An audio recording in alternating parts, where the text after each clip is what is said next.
एक मल्टी जू के अंदर बैठे हुए एक हाथी के बच्चे ने अपनी माँ से सवाल किया कि हमारे कमर के ऊपर ये जो कोहान है ये क्यों है।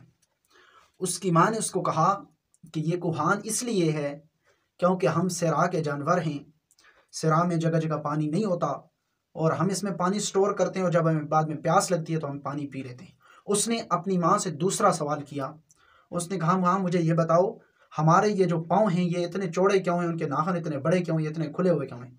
उसने फिर अपने बेटे को जवाब दिया और कहा कि बेटा हम सिरा के जानवर हैं और रेगिस्तानों के अंदर चलने के लिए हमें ये पाँव हमारी मदद करते हैं, इसलिए हमारे पाँव चौड़े हैं क्योंकि हम रेगिस्तानों के अंदर चलते हैं और चलने में हमें आसानी होती है। उसने अपनी माँ के ऊपर तीसरा सवाल किया। अपनी माँ से कहा कि हमारी ये जो पलकें हैं ये इतनी बड़ी क्यों हैं। उसने अपनी माँ से जब ये सवाल किया तो उसने कहा क्योंकि हम सिरा के जानवर हैं तो इसलिए रेगिस्तानों के अंदर जब हवा चलती है तो रेत उड़ती है, तो इस वजह से हमारी पलकें बड़ी हैं ताकि हमारी आंखों के अंदर रेत न जाए। अब इससे जो अगला सवाल है ये सवाल मुझे और आपको सोचने पर ज़रूर मजबूर करता है।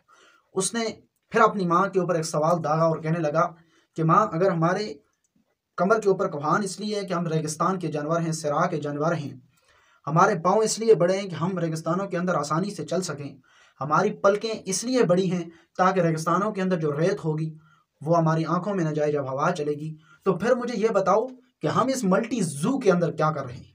तो इसी के साथ छोटी सी बात मैं आपको ये भी बताता चलूँ कि अगर मजनू और लैला इस दौर के अंदर होती तो वो CSS करती और CSS की अकेडमी के मालिक के साथ शादी कर लेती और मजनू को कहती तुम जाओ मेरे लिए मर जाओ। जिन अदाकारों की तुम फिल्में और ड्रामे देखकर इश्क और माशूकी सीखते हो, तुम जानते हो वो अदाकारें उनमें से किसी ने अमेरिका के किसी मशहूर डॉक्टर से शादी की हुई है या किसी ने किसी मशहूर बिजनेसमैन से शादी की हुई है और इन अदाकारों ने जिनसे भी शादी की है वो सिर्फ दौलत की खातिर शादी की है।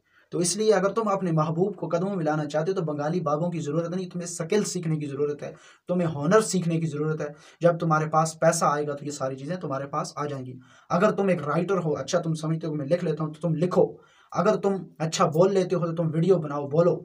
ये ना समझो कि मेरी वीडियो फलां देखेगा और वो हंसेगा। अगर तुम्हें कोई तुम वीडियो बनाते हो, यूट्यूब पे अपलोड करते हो, फेसबुक पे अपलोड करते हो, तुम्हारा कोई दोस्त फ़ोन करके तुम्हें कहता है कि यार तुम ये कैसी वीडियो बनाते हो, तो उसको बोलो यार मेरा दिमाग नहीं काम करता, बस मैं बनाता हूँ।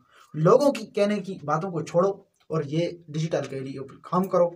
और इसी फेसबुक से, इसी यूट्यूब से जब तुम उनको बताओगे कि हम इतने डॉलर कमा रहे हैं तो वो तुम्हें यकीन नहीं करेंगे। जो तुम पर हंसते थे वही तुम्हारी करीब होने की फिर लोगों को फ़ख्र के साथ कहेंगे जी ये हमारा रिश्तेदार है, ये हमारा भाई है, ये हमारे इलाके का, ये हमारे गाँव का है।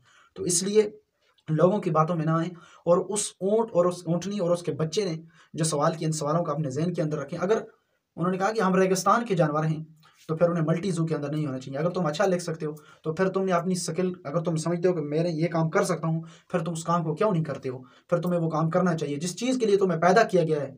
तुम समझते हो कि मेरे पास ये हुनर है, मैं ये काम कर सकता हूँ, फिर तुम्हें चाहिए वो काम करना चाहिए। इस वीडियो के अंदर से आपने क्या सीखा नीचे कमेंट सेक्शन के अंदर हमें ज़रूर बताइएगा।